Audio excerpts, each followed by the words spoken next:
Bakit ang lalaki nyo maghiwa, besh? Bakit? Bakit naman? Ako nga nagtanong sa'yo, besh. Binato mo naman ulit sa akin yung tanong ko.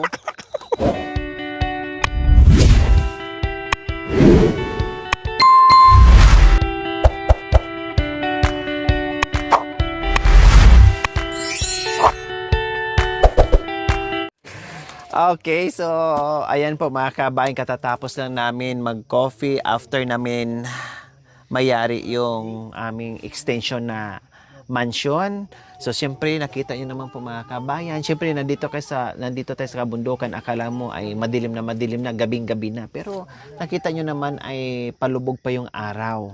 No, so siyempre ihanda na po natin ang ating hapunan dahil may request tayo ngayon, special request to mga kabayan, no, ni Kuya Yatik na asawa o mister ni Bishi ko. So nagdala ako ulit ng bangos. Hindi na sana ako magdala ng bangos ngayon, pero request, no, gustong gusto niya, paborito niya ang bangos, kaya okay, sige, magluto tayo ng bingos. Okay, Bishi, mag-ihaw tayo ng dalawa. Magpaksiw din tayo ng dalawa. Ang dalawa, paksiwin. Ay, ilang piraso yan, Bishi? 4? 5? 6 yata yung ano. Ah? Ang dami? Ang malalaki? Oh, ang dami pala oh. Marami? Marami. Tingnan mo nga. Oh, 3 na yun. Oh, 3. Tapos? Tapos, ito naman. Oh, 5. 4. 4. Tapos, ilan pa ito? 1. 2. Natira. Ano yung isa? Tingnan mo nga, Bishi. Oh. Ah, 4 na yun. 4 na. 6 nga. Ay, 6. 2 pa ito. Tapos, anong gusto mo? Isang ipaksiw? 2 yung ipaksiw na, tapos 2 yung iihaw. Siyempre sa ano lang sa akin, sabaw. Magluto tayo ng sarili nating ulam. Ako nakakakain na ako niyan. Kailang kain na naman ni hindi ko to kalaban. Kailang kaya ni Kuya Joel at Sabaw lang yung pwede sa akin dyan. hindi kayo pwede niyan. So magluto na naman tayo ngayon ng ng ulam nyo. Ne? Okay, sige. 2 ang ipaksiw, 2 ang iihaw. May 2 natira. Tapos may chicken pa tayo. May chicken pa, parang anong bukas. Tapos bukas, yung 2 ano na natin, ang tawag nito, sabaw na na sinigang para makahigop na naman kayo. Para makahigop na naman ng sabaw. Kasi nakasabaw na tayo sunod-sunod ngayong araw, so magpaksi na naman tayo, tapos ihaw request ng Mr. So ayan po mga kabayan ha, ang dami, ang lalaki, pati ng ating pati sangkalan, Bishi, para hindi ka mahirapan, Bis. At saka gunting na rin, Bis, kasi request ni Mami Dian. So, ayan, sorry ulit, ginabi na naman sa paghanda, balik na naman kami sa Sibol para hugasan yung aming ulam. Itong aming dinner po mga kabayan with Mami D and my Bishi. Kami lang talagang 3 laging tuki-tuki mga kabayan pagdating sa lutuan. Dahil wala kaming iwanan, walang sisihan, masarap man o hindi ang aming niluluto. Iisa ang buto. Masarap, iisa ang buto. Hindi masarap, iisa pa rin ang buto. Suportado ang bawat isa sa amin mga kabayan. Oo. Walang siraan sa pagtimpla at pagluluto. Kahit hindi masarap, sabihin masarap. Para hindi masaktan ang isa. Ang bawat isa. Masarap. Masarap, malahap. Malahap-lahap. Kahit masuka-suka ka na, hala, sige, masarap pa din. Masarap pa rin. Oh, ayan. Dito ka, Bish, kasi malansa to, Bish. Masarap-sarap pa rin. Masarap-sarap pa rin. Asi naman. Ilagay mo doon yung kaldero, bes. Yan. Paki nga ako sa Mami D. Sa tabo, Mami D. Ako na magtabo para iisa lang ang lansa. Hindi mapunta dito sa iniinom nating tubig. Oh. Sinakabulbay na. Pero pag nakaano ka, wala naman. Maligo nga ako mamaya eh. Hindi ka ikaw. Oh, yan. Eh ako, hindi na ako pwede Maligo ko maligo ngayong dyan. gabi. Kapit yung sipon ko. Lagihin ko yung sipon ko. Gusto ko yung ganito o yung parang may ice. Grabe Mami Di, oh, parang may ice yung tubig, no? Apel.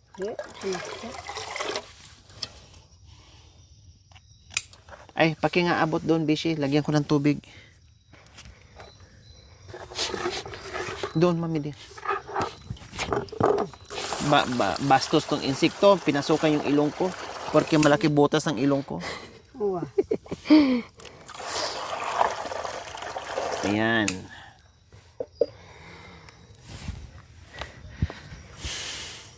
Tapos, niluto natin yung request ng asawa mo. Tapos, hindi uuwi mamaya, humanda sa akin talaga. Hindi yata. Usapan pa naman namin ngayon. Tinanong ko talaga sa doon beses, ano kuya, lutuin namin? Uuwi ka? Oo. O, sige sigurado ka. Dahil lulutuin namin. Kaliskisan ko ba ito? Yung paksiw? Yung paksiw. Yung paksiw lang. Kaliskisan yung paksiw, yung ihaw hindi. Hindi. Kaliskisan yung paksiw. Oo yan. Ay, Kaliskisan mamidi. Makain natin yung kaliskis. Oh. Sa ihaw lang. Doon bes. Kasi sasabog dito yung kaliskis. Kaliskisan mamidi, matigas. Ang inihaw hindi kasi didikit sa Didikit sa puwit. Tapos yung sabaw may kalis. oh, pati yung kaliskis din sabaw. Pati ang paksiw. Titigas. Titigas. Hindi Matigas yung hindi mo makain yung kaliskis. Pag Sabugan mo na sapatos mo.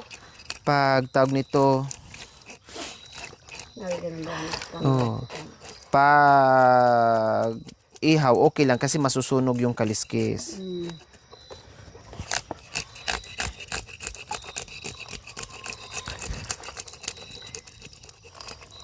Tsaka prito. Ang prito, hindi kinakaliskisan kasi masunog din ang kaliskis. Okay lang. Tututong siya. Ay ko. Ang taba niyan, Bishi, ang lalaki niyan. Mataba. Kanina nga ang ilofin natin ang tataba. Kinain nila yung inano ni Mami din na nasarapan sila. Oh, yung inihaw kanina, Oo, naubos ni kinain ni naubos ni Tatay Atik. Yatik. Oo. Yung pati yung tira ni Kuya kanina. Yung nilagay ko sa sa Dahon? doon, hindi. Kinuha ko doon kanina doon sa likod ng kubo. Pinagpapak niya yung lahat ng Napagod ka tuloy ngayon bis sa kaluluto ang ulam natin. Kaya mo bis, sa sunod bis, di na ako magdala ng lulutuin. Hindi ka do. Bigas na lang kasi mapagod ka. Putagbay na. Anong ulam natin? Upo na lang tayo kasi para hindi Upo. tayo mapagod. Masyado pag may raming ulam. Punta, pabalik-balik sa sibol, Sibol. hakot ng tubig. Pero Linis kapag ng- nagsasalita yung Diyos ko na kakain ako ng ganito, pwede naman akong kakain. Bakit Pero- sa ngayon hindi pa nagsasalita? Kapag hindi nagsasalita, hindi pa pwede kakain. Kailangan magsalita muna ang anghel nyo. Kailangan Bishi, pwede ka na Bishi. kumain ng bangos. Bigyan Kasi- kanya ng authorization. Sabi niya kanina pa, kakain ka muna ng sabaw. Sabaw mo na ang sinabi. Bakit kung makakain ka? Anong problema, Besh? Magtikim lang para magtikim lang ako ng Wag lang yung marami. Tikim lang. Okay. So, ang sinabi ng anghel mo, sabaw lang muna ha, hindi ka pa sabaw. pwede sa laman ngayon. Ganon. Hindi pwede yung laman. Okay. Sarap yung tikim-tikim lang. Masarap kasi yung Unti-unti tikim-tikim. lang kumbaga, sabi ng anghel mo. Baka sa sunod yan, Bes, sabihin niya, O, tikma mo muna yung kaliskis niya, ha? tikman O, mo lang malapit-lapit na yun, besh. Pagkatapos ng kaliskis, laman, pwede ka na. Laman, pwede na sa ano. Oo. Kailangan antayin mo muna yung ano, yung Joel. pagbulong. Kasi si Kuya Joel, ganyan din eh. Hindi nakakakain ng isda. Pag hindi sinabing Pag hindi pa sinabi, nag-aantay din ng sasabihin na pwede na. Oo, yung iba anak ko talagang ganun. Ako naman, tambako lang talaga ang problema ko. Saka Yulupin kasi pareha sila eh, kamukha sila eh. Hindi. Hindi. Kaya ko lang anak ko. Yung takas ko at doon. Bakit ang lalaki nyo maghiwa, besh? Bakit? Bakit naman? Ako nga nagtanong sa'yo, besh, binato mo naman ulit sa akin yung tanong ko. Ako nga nasabi, bakit ang laki nyo maghiwa? Siyempre. Bakit, besh? Para lakihin ko yung ano, para wala nang ano hati-hati. Oo. Pwede naman maghati yung dalawa dyan sa ano. Sa malaki. Sa malaki. Para wala nang maraming Para slicing, parang ganun. Doon na lang maghati pag naluto na. Siyempre. Yun ang purpose ng mga kabayan. Kasi merong nakakapuna, bakit ang lalaki nyo daw maghiwa? Ganun ba kayo katakaw sa ulam? Ayan na po mga kabayan kasagutan. Kahit malalaki yung hiwa, Kahit malalaki, pwede naman mag pag ano. naluto na, pag iserve na, doon na sila maghati-hati Maghati-hati. para hindi sila mapagod sa kakahiwa. Hindi maraming hiwa.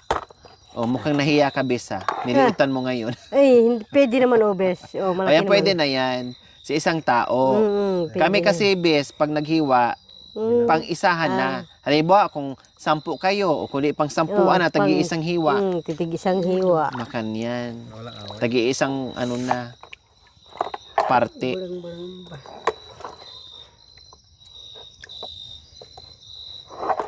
Dahan-dahanin mo naman.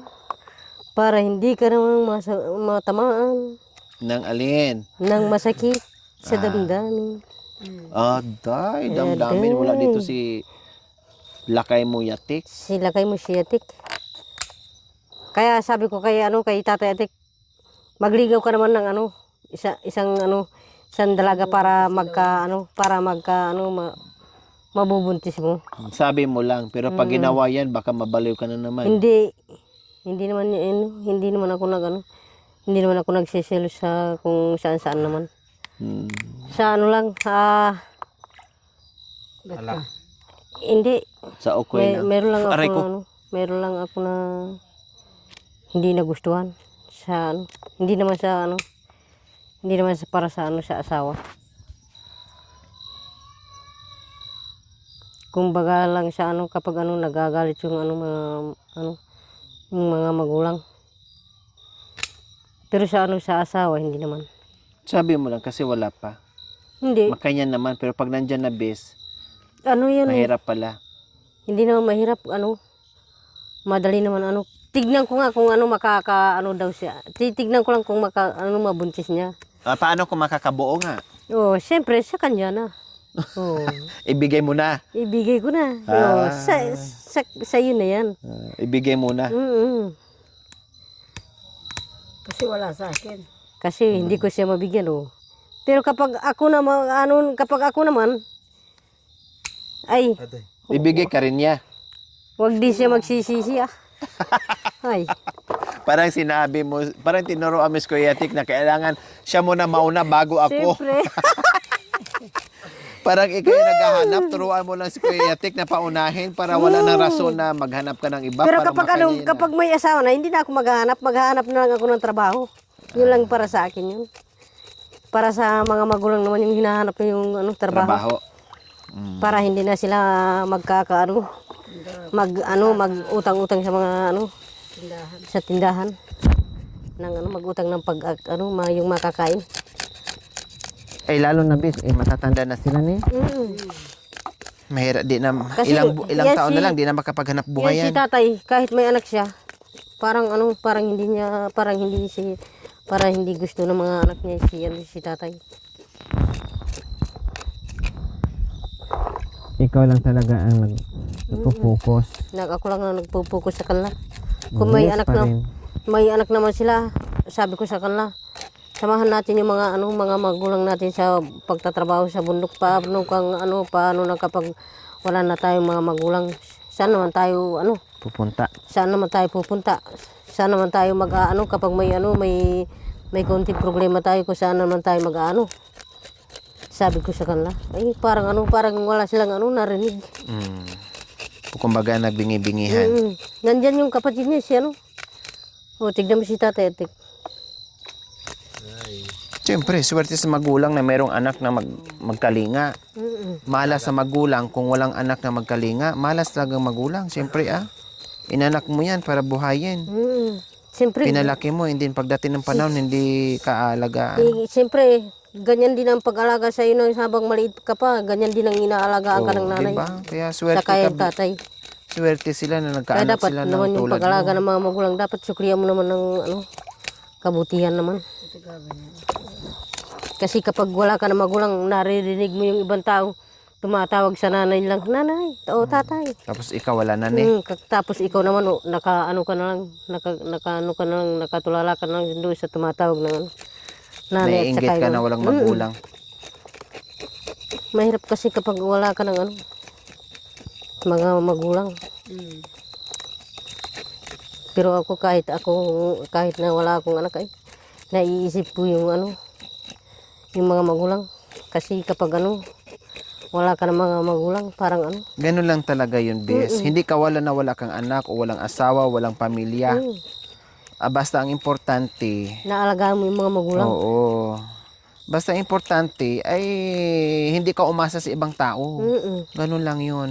Yan ang kapalaran mo, yan ang buhay mo, yan ang swerte mo. Wala kang magagawa kung yan talaga. Yun talaga yung Dahil hindi ka lang naman nag-iisa na walang anak. Maraming mag-asawa, babae o lalaki na babae, hindi lalaki. pinagkalooban ng anak. Ang dami kong kakilala. Kasi- Baliktad, Besh. Baliktad yung yan. Kapag naman, mayroon namang anak, parang ayaw nila sa mga anak nila. Pasaway din sa mga anak nila. Tama. Maraming anak, pero ang mga anak ayaw ng Ayaw nila. magulang. Ayaw nila. Ganun lang yun. Pero meron naman ding mga anak na gusto ang mga magulang, minahal ang mga magulang nila. Depende na lang yun.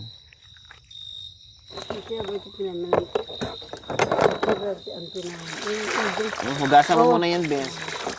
Para ilagay mo doon, ipatong mo doon sa may para mahugasan mo ng Hindi lagyan mo na ng sabon. Kasi Saan yung sabon? Kaya nga, hugasan mo muna.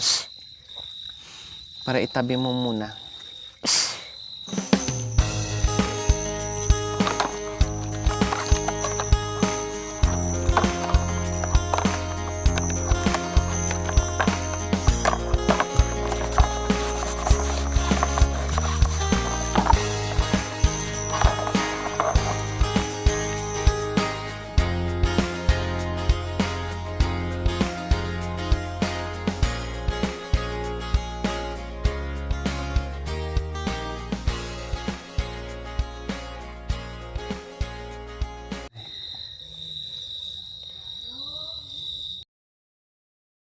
Tara, akyat na naman tayo ulit. Tapos na. saan yung Alin? yung bituka, ko muna para hindi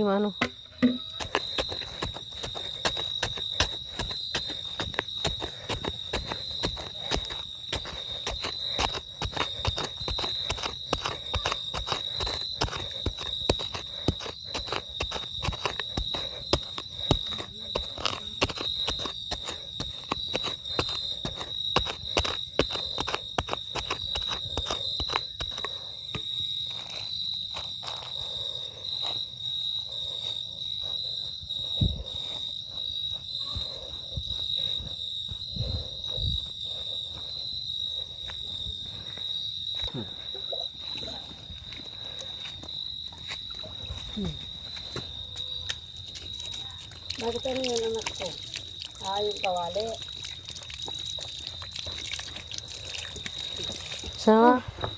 Ay, sorry. Hawakan. Sorry. Woohoo! Ito matindot ko na kami. Bulito. Thank you for watching. Don't forget to like, share, and subscribe.